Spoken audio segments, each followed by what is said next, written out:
Hey guys, and welcome back. So now we're going to take a look at the whitewater setup, and the first thing we have to do is create the whitewater source. So I'm going to copy this node, and we have to make sure that it contains the surface field and the velocity field. And I'm going to create a whitewater source node, and this is a new version in Houdini 17. The old one used to create points only. It produces points, but the new one now uses volumes, and this is going to produce a much better emission for the whitewater setup. And so when we look at it in the viewport now, it's going to show us volume only. And as you can see, there is multiple tabs, basically 3 tabs, and this is going to analyze the incoming sim, the incoming data, and based on the curvature, acceleration, and vorticity, we're going to isolate specific areas from the sim and use those to emit from. And then all these guys, all these tabs are going to be multiplied by the emission. So this this tab here, if I turn this off, you can see the result is going to change quite a bit, and that's because we're not. Let me do one quick. I want to have a point display of this. I'll have this on the side. So here you can see we have volumes here, and those will be converted into a volume. This volume will have depth, okay, and that's what the limit by depth is. We can say we want to emit only on the thick area, which is these guys, and ignore anything that has very small depth. And we can also, if we have, this example may not be perfect, but we can isolate only to emit from the surrounding or from the edge of this volume if we wanted to. Actually, let's try set this to -10, and this is gonna make it go deeper inside the volume. Set this to, that's too much. Let's try -1. That's too much as well. We'll keep this at 0. Set this to -2. Let's set this to 2. And this is gonna start going into the positive range, which we don't want. So this simply masks by the depth of the sim. You can see here now it's shrinking in more, and these values will depend heavily on the sim, so you have to tweak it. You can see now it's shrinking in and going deeper inside the sim. I'm going to keep this to 0, and then I'm going to turn the acceleration and vorticity, and we're going to focus on curvature. So the first one is going to analyze the curvature of the sim, and this would be, let's say we convert this into a mesh.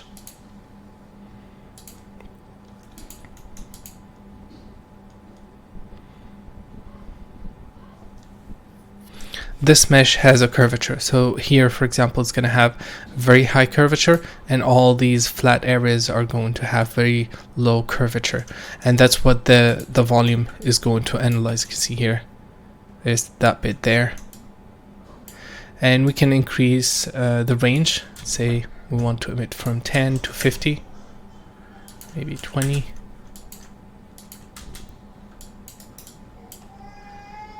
And it also accounts for the velocity, so we can use that as another multiplier. And another important aspect is, even if when we look at the source like this, obviously this is going to come with experience, but you have even if you see a little bit of data, a little bit of volume in the source, over time that's going to accumulate and emit a lot of points. So we have to be very careful of and very selective with the areas that we don't want. We want to isolate. We actually don't want to emit from everything. Set this to 10. Yeah, we'll keep this like this, and then the acceleration. This basically based on the speed of the volume.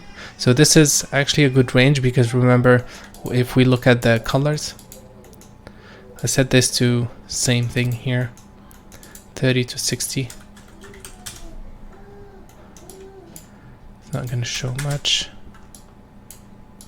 Yeah, but I think this is, yeah, so like only this part is going to be considered for the emission. And maybe we should increase this a bit. Yeah, definitely we should increase this. Let's turn off the I think this is too much, so let's keep increasing. Yeah, something like that.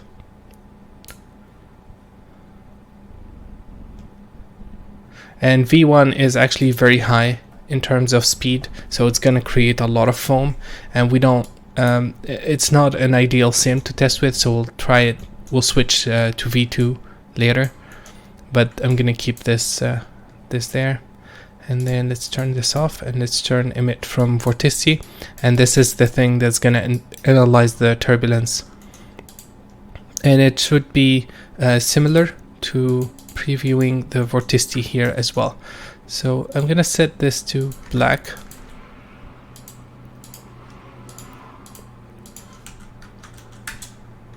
and this to, I'm going to delete this, so it's just black and white, and let's say 50 to 100. Maybe that's too much. Let's try 20. Yeah, 60. And vorticity is very, very important to isolate, because we definitely want to emit from those areas. So let's try these guys, 40 to 80. It's too low. Also, another thing, the volume display could be lying to us because it's just the density. So this may not necessarily mean that this is all the data we're getting. And I'll just lower this a bit. We're not tweaking this, we're just trying to get something reasonable to emit from. And that's pretty much it. Now, to visualize the points, we can go under visualization and turn on enable source, and we can set this to 10, and this is how much points we're going to be emitting every frame. Okay, and you can see here by type, from curvature, acceleration, and color, and that's a lot of points actually. And let's keep this. I'm gonna switch to V2, the high-res sim, and see how the source looks like. So let's copy this, and let's browse to V2 and connect this. I'm not gonna change anything. It's probably gonna have less points and less area picked because the velocity is different here. Yeah, and I think this is fine too. So for this example, we'd have to tweak again, and I will go ahead and cache this now.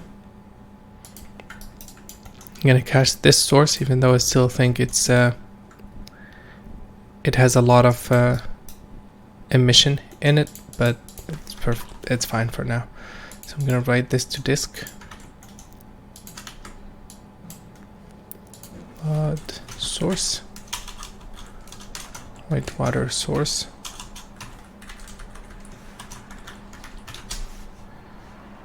And we'll continue in the next video. Thank you guys for watching, and see you in a bit.